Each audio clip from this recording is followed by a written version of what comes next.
Hello प्यारे बच्चों, कैसे हैं आप। आज हम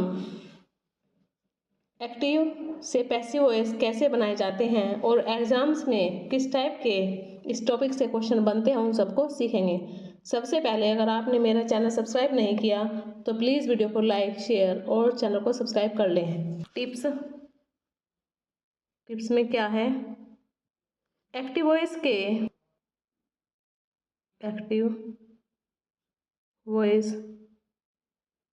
वॉइस में इंट्रोगेटिव प्रोनाउंस कौन से इंट्रोगेटिव प्रोनाउंस है? What, which, who, whom। यदि इनका प्रयोग सब्जेक्ट के रूप में हुआ है, कैसे? सब्जेक्ट के रूप में यूज हुए हैं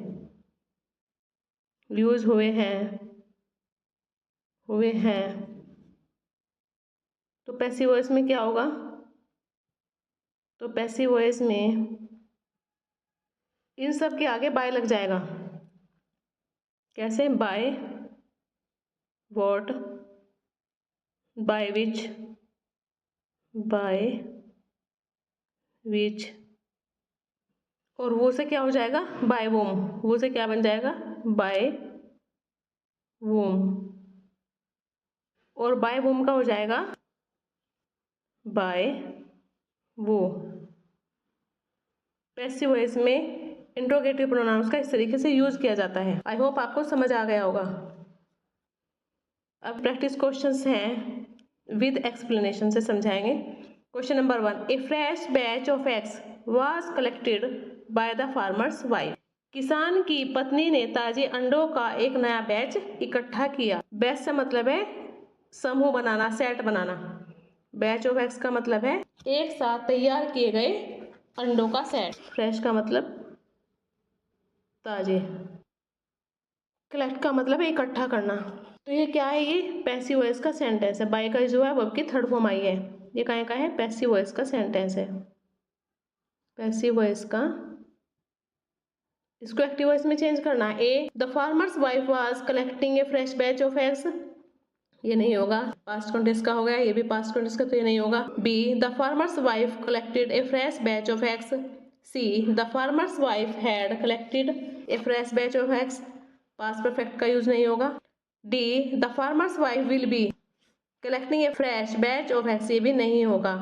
फ्यूचर कंटिन्यूअस टेंस का यूज नहीं होगा। तो इसके अंदर बी ऑप्शन सही हो जाएगा, क्योंकि यहाँ पर सेकंड फॉर्म का यूज हुआ है, वर्ब की सेकंड फॉर्म, सिंपल पास्ट। ये पास्ट कंटिन्यूअस को काहे में चेंज करें हम? पास्ट कंटिन्यूअस टेंस का वाक्य है, पास्ट कंटिन्यूअस टेंस का वाक्य है ये। तो इसको सिंपल पास्ट में वर्ब की सेकंड फॉर्म लगेगी। ठीक, क्लियर हो गया। Question number 2, they are going to build a new airport near the old one. वे पुराने हवाई अड्डे के पास एक नया हवाई अड्डा बनाने जा रहे हैं। एयरपोर्ट का मतलब है हवाई अड्डा, बनाने जा रहे हैं। ये किस चीज़ का? ही एक्टिव वॉइस का सेंटेंस है, एक्टिव वॉइस में है ये। इसको पैसिव वॉइस में कैसे चेंज करना है? ए new airport is being build near the old one. B, a new airport will be built near the old one.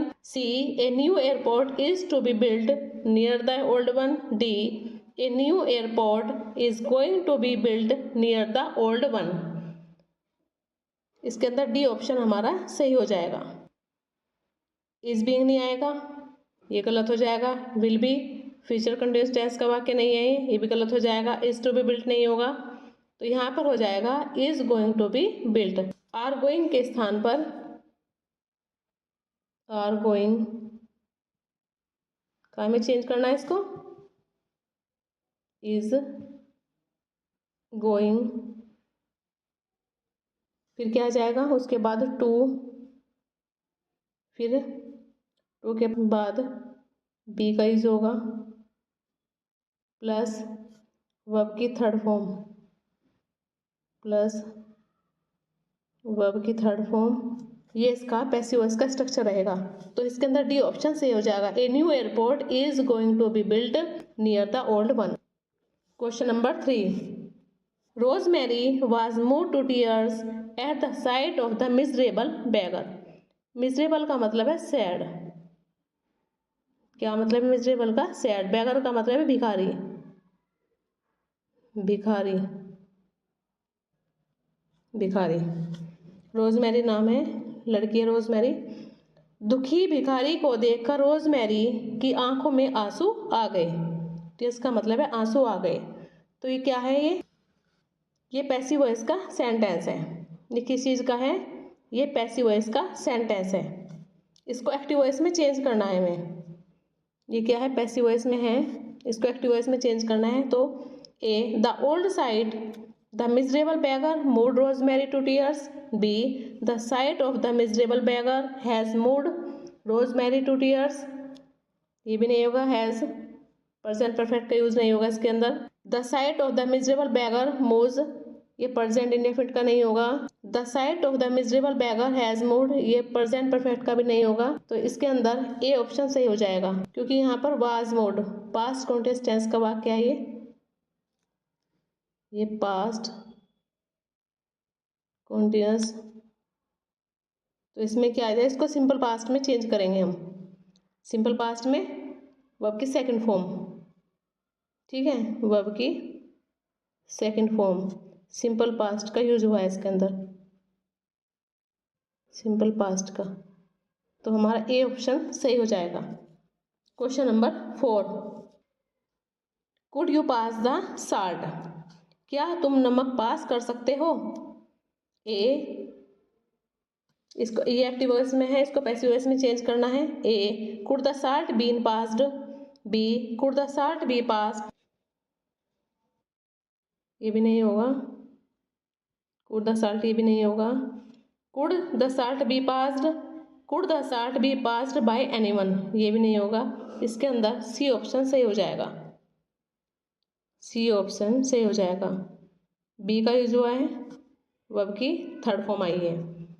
जो मॉडल वर्ब्स होती हैं उसका पैसिव वॉइस का स्ट्रक्चर होता है। पैसिव वॉइस में पहला मॉडल वर्ब, मॉडल वर्ब जैसे कि कुड, कोई सी भी हो, could plus be plus be plus verb की थर्ड फॉर्म प्लस क्या होगा? Question mark. ये हो जाएगा सही इसका प्रोसीजर जो है। आई होप आपको समझ आ गया होगा। अगर आपने अभी तक चैनल को सब्सक्राइब नहीं किया तो प्लीज़ वीडियो को लाइक शेयर और चैनल को सब्सक्राइब कर लें। Question number 5, don't subject the animals cruelty.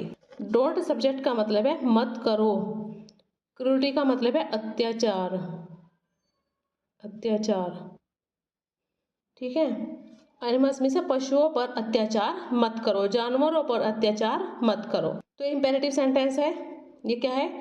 ये इंपेरेटिव सेंटेंस है। इसको पैसिव वॉइस में चेंज करना है। A the animals are not to be subjected to cruelty. B the animals shall not be subjected to cruelty.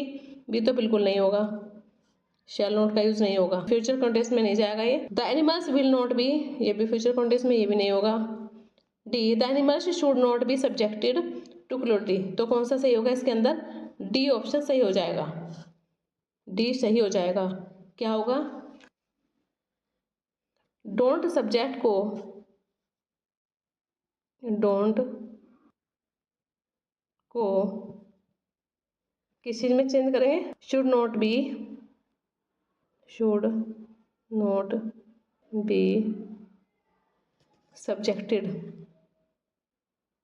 Subjected. तो यहाँ पर should not be to cruelty होगा। तो ये वाला डी ऑप्शन सही हो जाएगा। Question number 6, question number 6, who asked you to draft this letter. इस पत्र को ड्राफ्ट करने के लिए तुम्हें किसने कहा था? ड्राफ्ट का मतलब है इसको क्या करना? ड्राफ्ट का मतलब है प्रारूप तैयार करना। इस लेटर को ड्राफ्ट करने के लिए तुम्हें किसने कहा था? तो ए ऑप्शन हो जाएगा। ये पैसिव वॉइस में चेंज करना है सेंटेंस को, एक्टिव वॉइस का सेंटेंस को पैसिव वॉइस में चेंज करना है। A by who you are asked to draft this letter, ये भी गलत हो जाएगा। B by who have you been asked to draft this letter, ये भी रॉन्ग हो जाएगा। By whom were you asked to draft this letter. D by whom you were asked to draft this letter, ये भी गलत हो जाएगा क्योंकि whom के बाद में हेल्पिंग वर्ब आती है, तो सी ऑप्शन सही हो जाएगा। By whom were you asked to draft this letter, helping verb subject से पहले आती है। Question number 7, The lightning caused a serious forest fire and damaged many nearby houses. Lightning बिजली गिरने से जंगल में भयंकर, सीरियस में से भयंकर या भयानक आग लग गई और नियर बाय पास के जो मकान थे वे नष्ट हो गए, बर्बाद हो गए। क्या होगा? ये जो डैमेज्ड है और कॉज्ड है, क्या है? कॉज्ड और डैमेज्ड, यहाँ पे दोनों में वर्ब की सेकंड फॉर्म यूज हुई है, वर्ब की सेकंड फॉर्म यूज हुई है। तो कहने का मतलब है यहाँ पर सिंपल पास्ट का यूज हुआ है, इस सेंटेंस में सिंपल पास्ट का यूज हुआ है, तो हम इसको पास्ट कॉन्टिन्यूअस टेंस में चेंज करना है। तो क्या होगा इसका? A serious forest fire has been caused, has been का यूज नहीं होगा। B a serious forest fire was caused by lighting and many houses are damaged. C a serious forest fire had been भी नहीं होगा, past perfect continuous tense में नहीं जाएगा ये।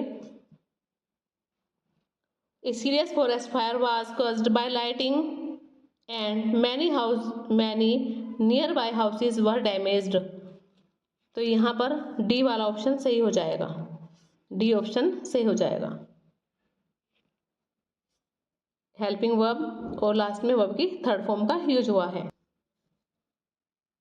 Question number 8, today I accomplished my task successfully. आज मैंने अपना कार्य सफलतापूर्वक पूरा किया। इसके अंदर क्या है? सिंपल पास्ट का वाक्य है ये। पूरा किया वर्ब की सेकंड फॉर्म आई है, यहाँ पर वर्ब की सेकंड फॉर्म सिंपल पास्ट का ही वाक्य है, सिंपल पास्ट का यूज हुआ है।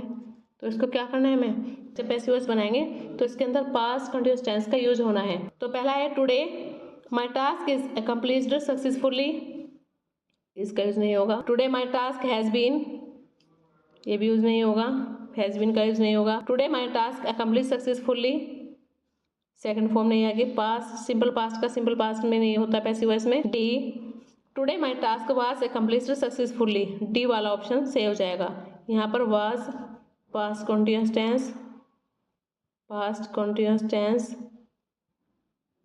और प्लस वर्ब की थर्ड फॉर्म का यूज हुआ है, वर्ब की थर्ड फॉर्म, तो डी ऑप्शन सही हो जाएगा। आपको अच्छे से समझ आ गया होगा। प्लीज़ वीडियो को लाइक, शेयर और कमेंट करके बताएं कि ये क्वेश्चंस आपको कैसे लग रहे हैं। Thank you for watching this video.